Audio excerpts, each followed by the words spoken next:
Hello అండి. ఈరోజు 1 KG wait వచ్చేలాగా చాక్లెట్ స్పాంజ్ కేక్ ఎలా తయారు చేయాలో చూపిస్తాను. ముందుగా కేక్ టిన్ తీసుకోండి. నేనైతే ఇక్కడ 8 ఇంచెస్ కేక్ టిన్ తీసుకుంటున్నాను. కేక్ టిన్ లేకపోతే ఏదైనా అల్యూమినియం గిన్నె కానీ తీసుకొని చేసుకోవచ్చు. ఇప్పుడు దీంట్లో బటర్ పేపర్ని కానీ నార్మల్ పేపర్ని కానీ వేసుకోవాలి. చూడండి, చూపించిన విధంగా పెట్టుకుని మనం రౌండ్గా కట్ చేసుకుంటే ఈజీగా కట్ అయిపోతుంది. అలాగే సైడ్స్ని కూడా పేపర్ వేసుకుంటే మనకి ఈజీగా డిమోల్డ్ అయిపోతుంది అన్నమాట. ఇప్పుడు దీంట్లో ఆయిల్ని కానీ బటర్ని కానీ వేసుకొని మొత్తం అంతా గ్రీస్ చేసుకోండి. కేక్ టిన్ లోపల సైడ్స్ మొత్తం అంతా కవర్ అయ్యేలాగా చక్కగా గ్రీస్ చేసేసుకొని పేపర్ని వేసేసుకొని రెడీ చేసుకొని పక్కన పెట్టేసుకోండి. ఇప్పుడు మనం ప్రీ హీట్ చేసుకుందాము. ప్రీ హీట్ చేసుకోవడానికి అవెన్లో కానీ లేకపోతే గ్యాస్ మీద అయితే గ్యాస్ మీద కానీ గిన్నె పెట్టుకొని సిమ్లో 10 మినిట్స్ హీట్ చేసుకోండి. అవెన్లో అయితే మీ అవెన్కి తగ్గట్టుగా 180 అయితే 180, 170 అయితే 170 డిగ్రీస్లో 10 మినిట్స్ ప్రీ హీట్ పెట్టేసుకోండి. నా అవెన్కి అయితే 170 డిగ్రీస్కి కరెక్ట్గా సరిపోతుంది. అన్ని అవెన్స్కి టెంపరేచర్ అనేది ఒకేలా ఉండదు కదా, అందుకని. ఇప్పుడు ఒక బౌల్ తీసుకొని దాంట్లో మనం డ్రై ఇంగ్రీడియంట్స్ని యాడ్ చేసుకుందాము. జల్లెడ పెట్టుకొని 1.5 కప్పు మైదా తీసుకోవాలి. ఈ మైదా ప్లేస్లో మీరు గోధుమ పిండి అయినా యాడ్ చేసుకోవచ్చు. అలాగే నెక్స్ట్ ఇందులోకి 1/2 కప్పు కోకో పౌడర్ యాడ్ చేసుకోండి. కోకో పౌడరు మీ దగ్గర ఏ కంపెనీ కోకో పౌడర్ ఉంటే ఆ కంపెనీ కోకో పౌడర్ యాడ్ చేసుకోండి, 1/2 కప్పు. అలాగే ఇప్పుడు 2 teaspoons baking powder add చేసుకోండి. 2 టీ స్పూన్స్ అండి, టేబుల్ స్పూన్స్ కాదు. 2 టీ స్పూన్స్ బేకింగ్ పౌడర్ అనేది యాడ్ చేసుకోండి. అలాగే ఇప్పుడు 1 టీ స్పూన్ బేకింగ్ సోడాని కూడా యాడ్ చేసుకోండి. వీటన్నిటిని ఒకసారి జల్లించేసుకోండి. ఇలా జల్లించిన దాన్ని కూడా ఒకసారి మిక్స్ చేసేసుకోండి మొత్తం అంతా కలిసేలాగా. పిండి అంతా కలిసిపోవాలి కదా మనకి, కోకో పౌడరు మొత్తం అంతా కలిసేలాగా బాగా కలుపుకుంటే అన్నీ కూడా చాలా ఈవెన్గా కలిసిపోతాయి అన్నమాట. ఇప్పుడు దీన్ని పక్కన పెట్టేసుకోండి. ఇప్పుడు వెడల్పుగా పెద్దగా ఉండే బౌల్ తీసుకోండి. దీంట్లో ఇప్పుడు 8 గుడ్లను యాడ్ చేసుకోండి. మనం 1 కేజీకి చేస్తున్నాం కాబట్టి 8 గుడ్లు పడతాయి.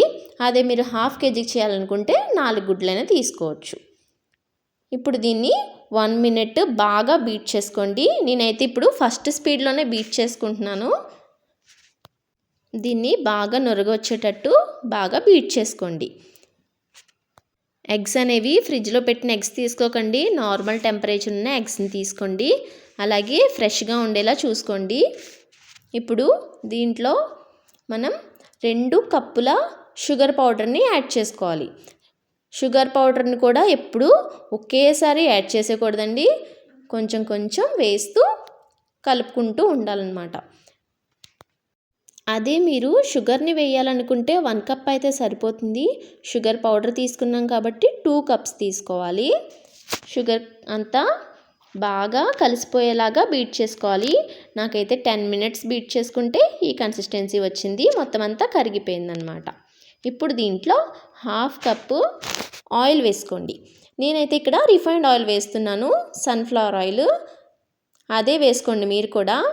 వేసుకొని అలాగే 1 స్పూను వెనిలా ఎసెన్స్ కూడా యాడ్ చేసుకొని ఒకసారి మిక్స్ చేసుకున్న తర్వాత మనం జల్లించి పెట్టుకున్న డ్రై ఇంగ్రీడియంట్స్ని కొంచెం కొంచెం వేస్తూ మిక్స్ చేసుకోండి.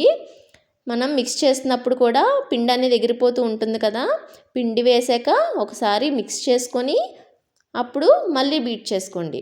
ఇలా బీట్ చేయడం వల్ల పిండి అనేది మొత్తం అంతా ఎగిరిపోకుండా ఉంటుంది. అలాగే నేనైతే ఇక్కడ బీటర్తోనే కలిపేసుకుంటున్నాను మొత్తం. మీరు విస్కర్తో అయినా కలుపుకోవచ్చు. మొత్తం అంతా కలిసేలాగా చూడండి, ఇలా కలిపేసుకున్నాను నేనైతే. ఇప్పుడు దీంట్లో 2 టీ స్పూన్స్ పాలు కూడా యాడ్ చేసుకున్నాను నేను. నాకు ఈ కన్సిస్టెన్సీ వచ్చింది.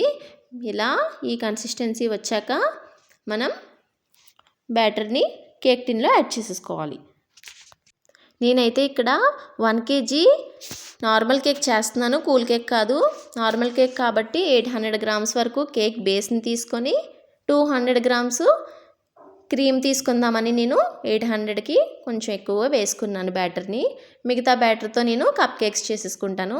మీరు మొత్తం వేసేసైనా బేక్ చేసేసుకోవచ్చు. నేనైతే 834 గ్రామ్స్ తీసుకున్నాను. ఇప్పుడు దీన్ని ఒక 2 టైమ్స్ ట్యాప్ చేసుకోండి. ఇలా ట్యాప్ చేసుకోవడం వలన ఎయిర్ గ్యాప్స్ అనేవి రిలీజ్ అయిపోతాయి. లేదంటే టూత్ పిక్తో అయినా సరే పైన మనం ఇలా కలుపుకోవచ్చు.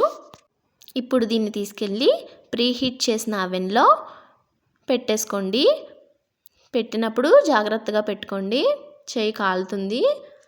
ఇప్పుడు దీన్ని క్లోజ్ చేసేసి టైం అనేది సెట్ చేసుకోండి.